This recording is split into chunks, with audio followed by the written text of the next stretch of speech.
certo? Em que eu vou começar com a parte introdutória sobre região, uma região convexa. Uma região convexa é uma região na qual, uma região que eu vou chamar de região, uma região ômega, tá certo? Essa região ômega é um conjunto de pontos, certo? Onde nesse conjunto de pontos, que seja esse conjunto de pontos apenas uma reta ou que forme um plano, tá certo? Eu tenho dois pontos, um ponto A e um ponto B, que formam um segmento de reta, como a gente viu na aula anterior, onde eu tenho início e eu tenho fim, onde eu tenho um segmento de reta, eu até apaguei aqui, eu tenho deixado aqui, segmento de reta AB, e nesse segmento de reta AB, esses dois pontos estejam contidos dentro dessa região. Essa região pode ser uma reta, um plano ou um segmento de reta. No livro que eu uso Fundamentos da Matemática, ele traz um quarto ponto, mas esse quarto tópico ele meio que se aplica ao plano, porque os quatro tópicos são as nossas figuras planas, figuras que a gente estuda na educação básica: triângulo, circunferência, elipse, os quadriláteros, um heptágono, um hexágono, entendeu?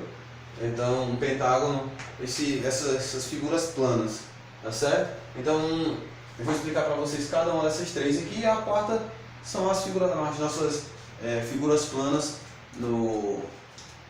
que a gente estuda lá na frente, tá certo?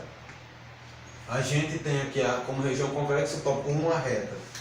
Eu tenho aqui um conjunto de pontos na reta, onde essa reta eu tenho um ponto A, um ponto B dentro dessa reta.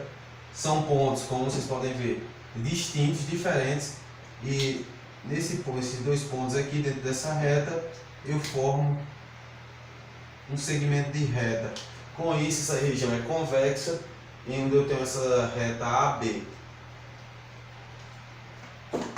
O nosso segundo é no plano, onde eu tenho um plano aqui, seja ele qual for, que eu vou ter um ponto A, eu vou ter um ponto B, eu vou ter um segmento de reta entre esses dois pontos. E esses dois pontos vão estar dentro desse plano que eu vou chamar de plano alfa.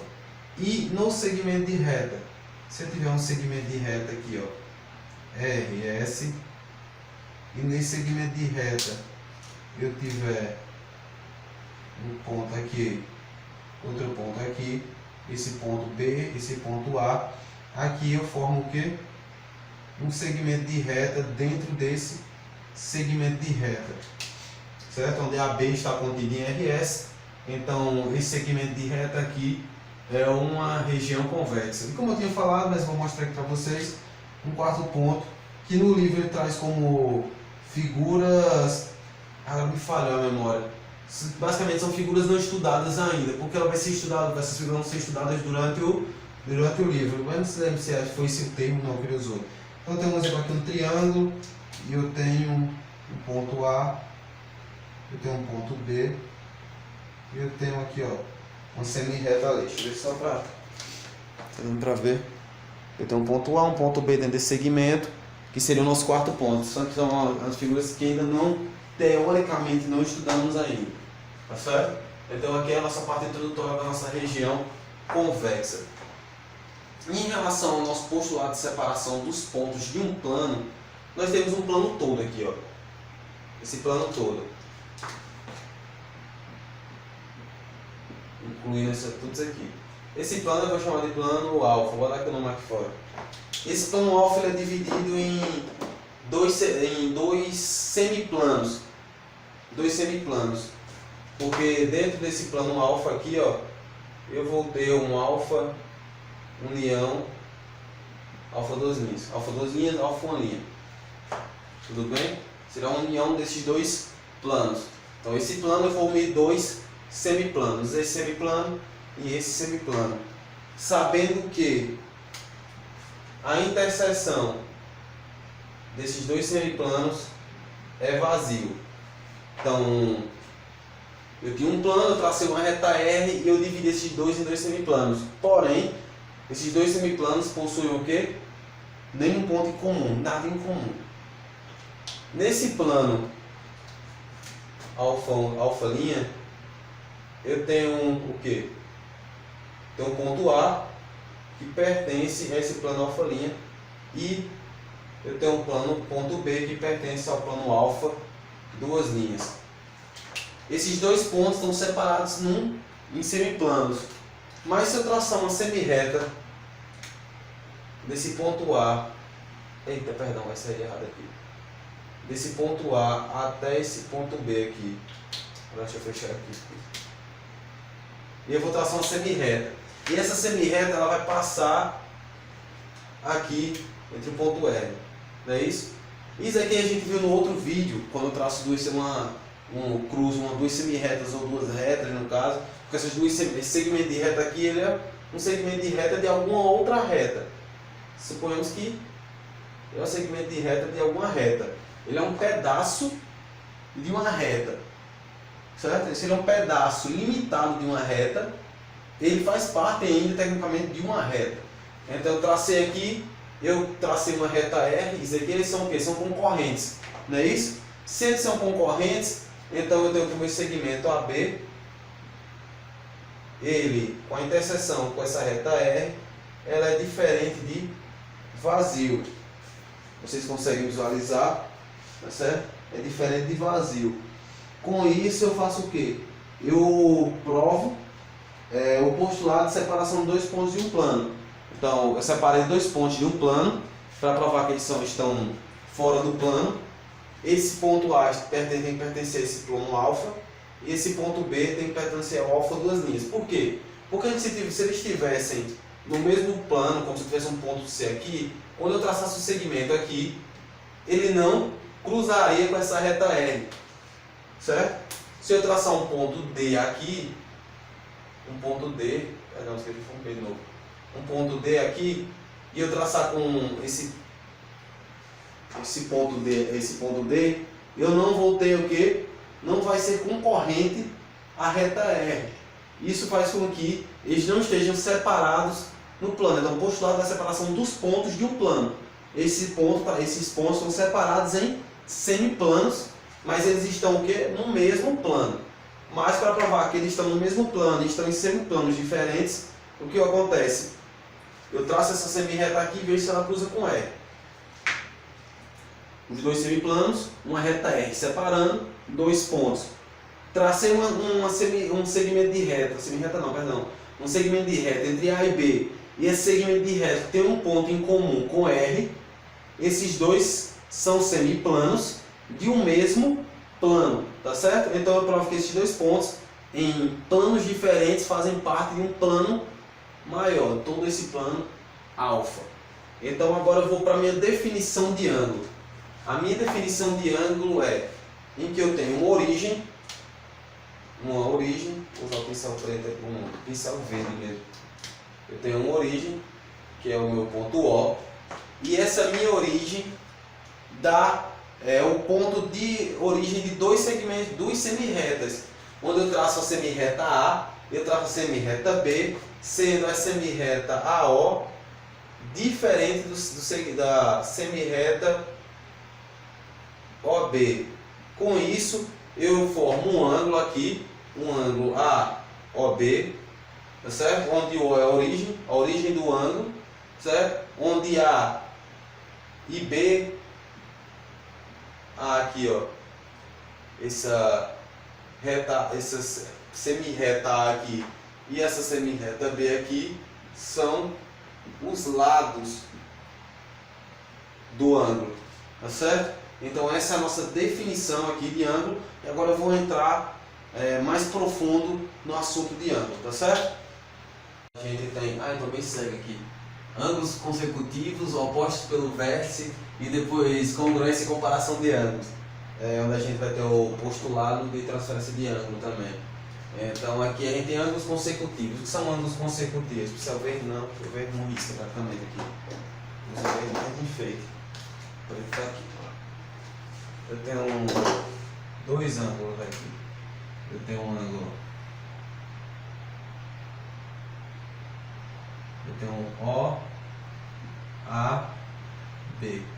O que é um ângulo consecutivo a ele? Se eu traçar aqui outra semirreta aqui, ó, eu sei. Eu vou ter o ângulo O, o A, OB, e eu vou ter o ângulo AOC. Eles são consecutivos por quê? Eles são consecutivos por quê? Porque eles possuem um lado em comum. Um lado em comum. Como eles possuem um lado em comum, eles são consecutivos. Assim como, deixa eu ver, o AOB e o AOC, eles são o que? Consecutivos. Porque eles têm o lado A em comum. Esse aqui tem o lado A em comum e esse daqui tem o lado A em comum, certo? Então eles têm um lado em comum, eles são consecutivos. Para eles serem consecutivos adjacentes, eles têm que ser, no caso, só seriam aqui, usando esse mesmo exemplo, não o ângulo AOB e o AOC, seria o ângulo AOC e o ângulo COB. Eles também são o quê? Consecutivos, porque eles têm um lado C em comum. Só que eles são consecutivos o quê?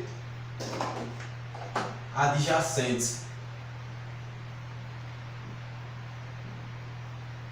Por quê?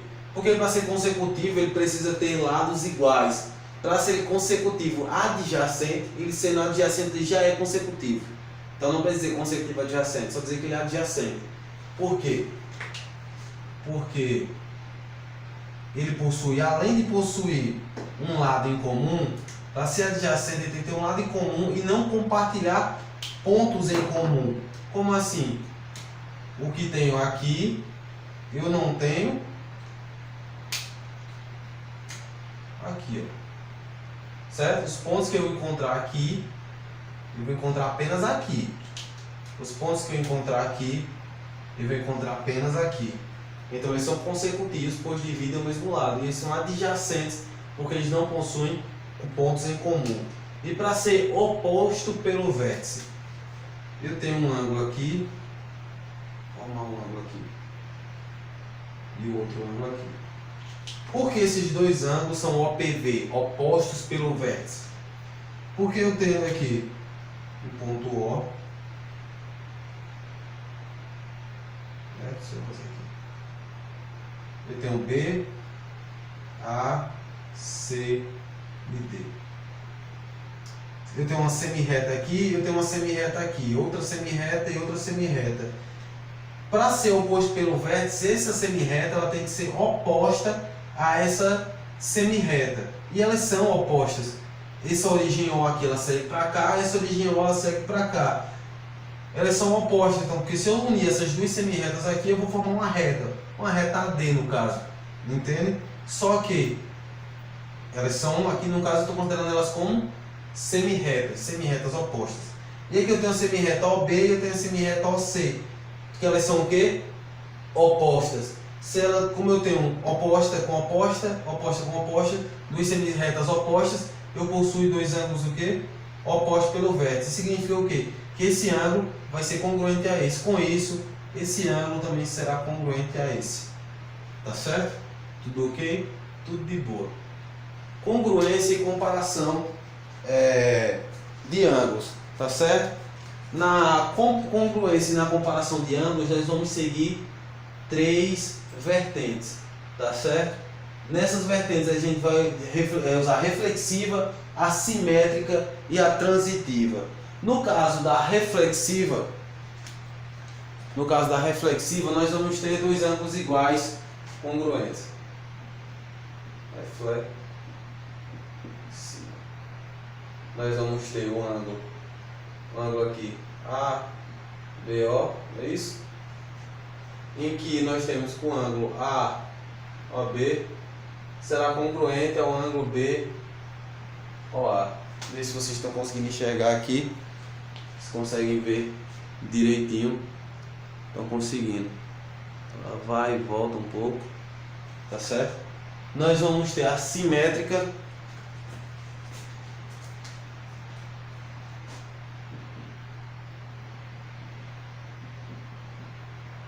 Onde eu tenho o ângulo AOB, que será congruente ao ângulo COD. COD não, vou botar COD. FD, tá certo? Eita, ficou meio estranho ali, CFD. Então eles são o que? Reflexivas. Como a OB ela é incongruente a CFD, então o meu CFD é congruente a OB, que é a parte reflexiva. E nós temos o que? A transitiva. A transitiva, ela nos vai lembrar do nosso outro vídeo, tá certo? Transitiva.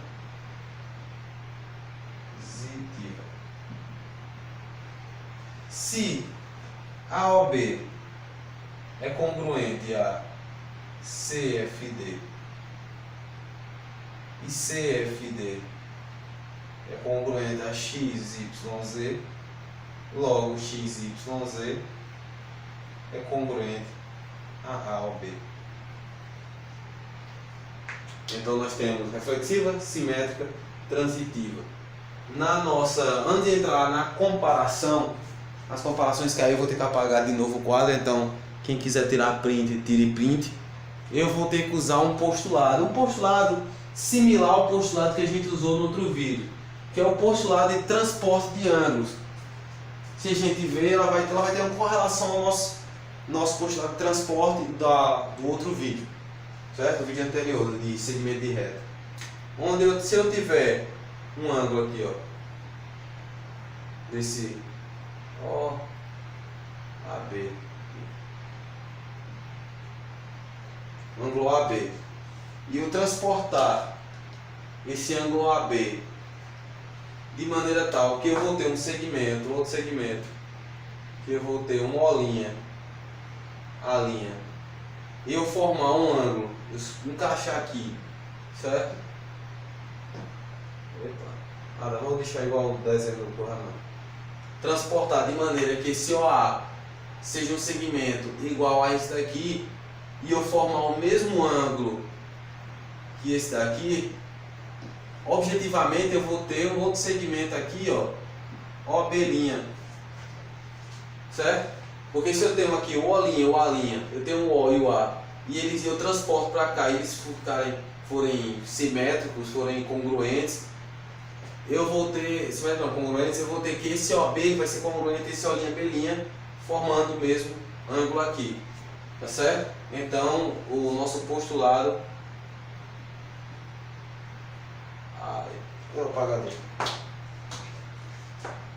postulado de transporte, lembrando pessoal, evitar transporte coletivo nesse período, transporte de ângulos, não botar o de ângulo não, botar só o ângulo mesmo aqui, de ângulo, certo? Então até aqui tudo bem, porque agora a gente meio que vai usar esse transporte aqui. Se a gente usar o transporte de maneira tal aqui para comparação, vou usar esse postulado aqui, vou usar esse pedaço aqui, se eu precisar eu vou apagar aqui e vou vir para cá. Eu tenho um ângulo vindo do ponto de origem O, onde eu tenho A aqui, eu vou ter B aqui, com certeza vou ter que apagar aqui. Aproveita quem quiser tirar print, tire logo, certo? Ângulo OB.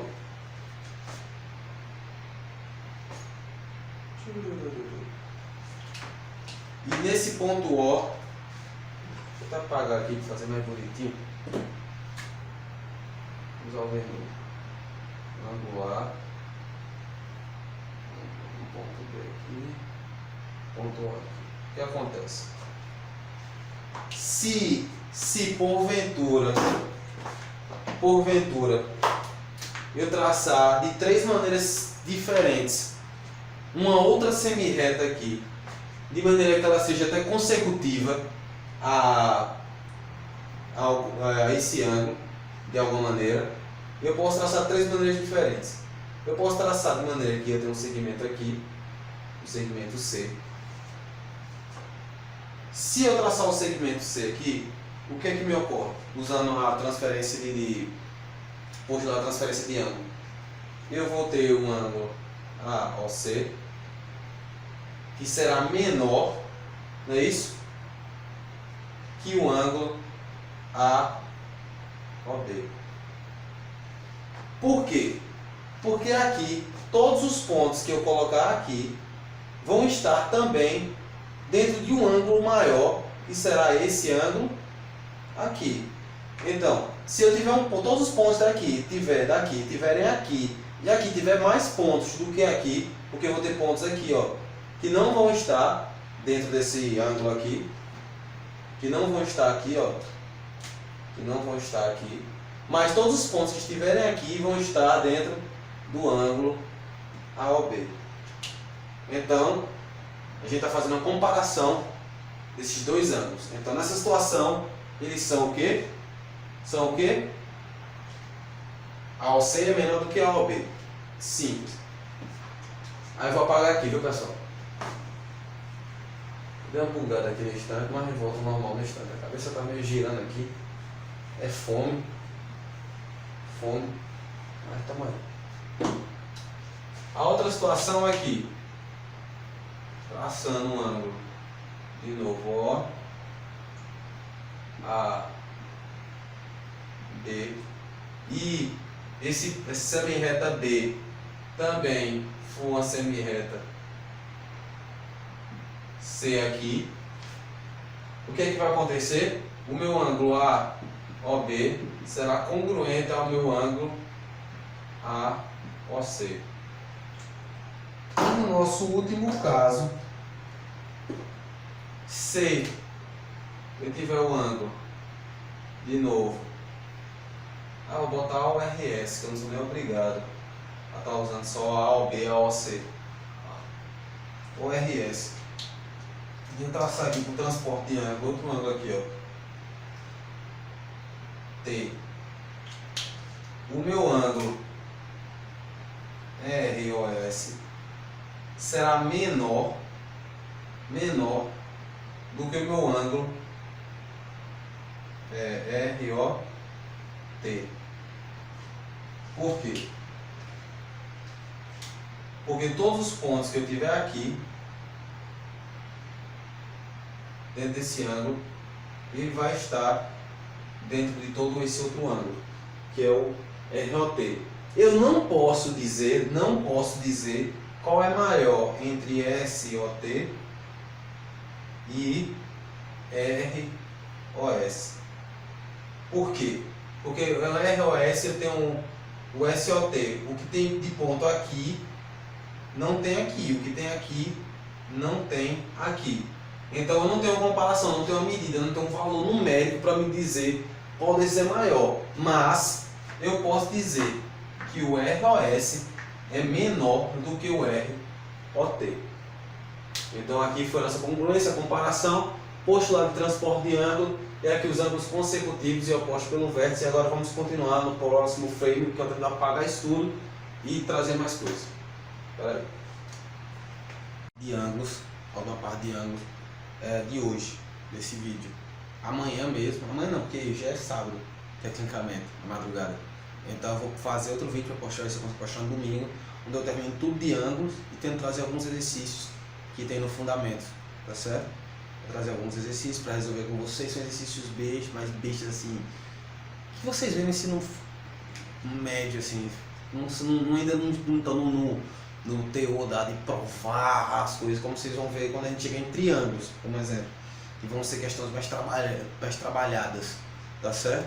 Então eu vou terminar com adição de ângulos e bissetriz na próxima aula, domingo mesmo.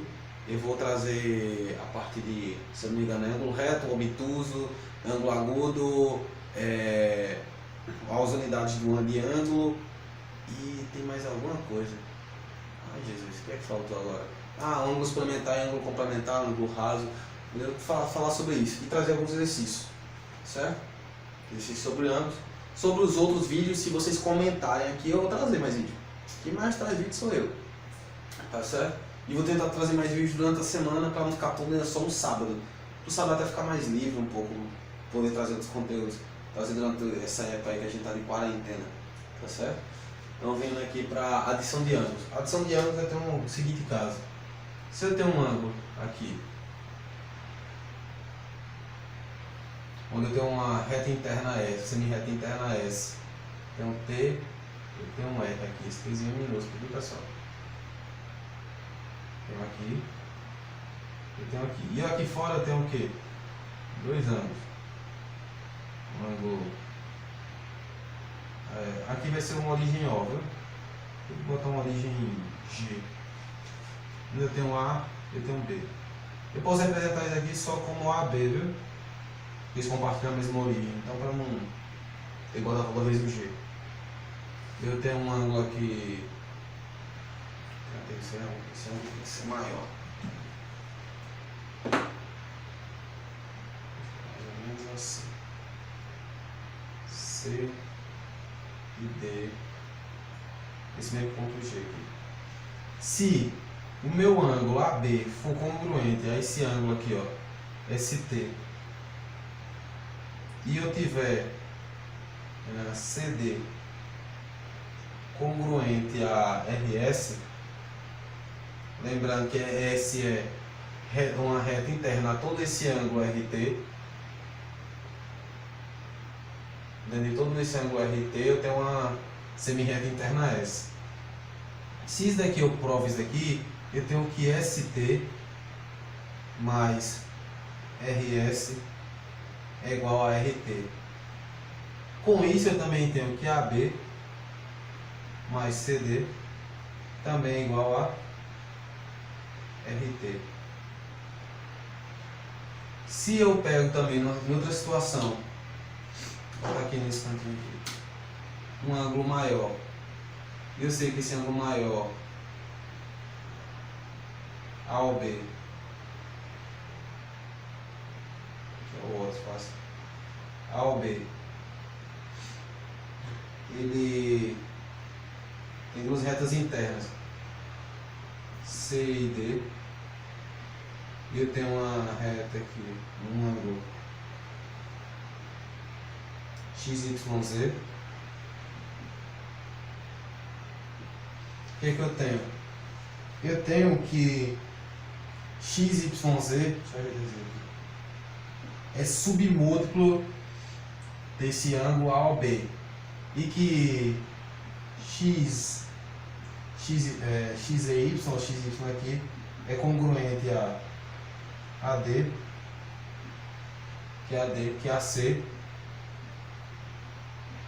e AC não, perdão, BC, e é congruente para o lado de cá, ABC. Não são quantos ângulos? 1, 2 e 3, não é isso? Então eu tenho que BA é igual a 3 vezes XY.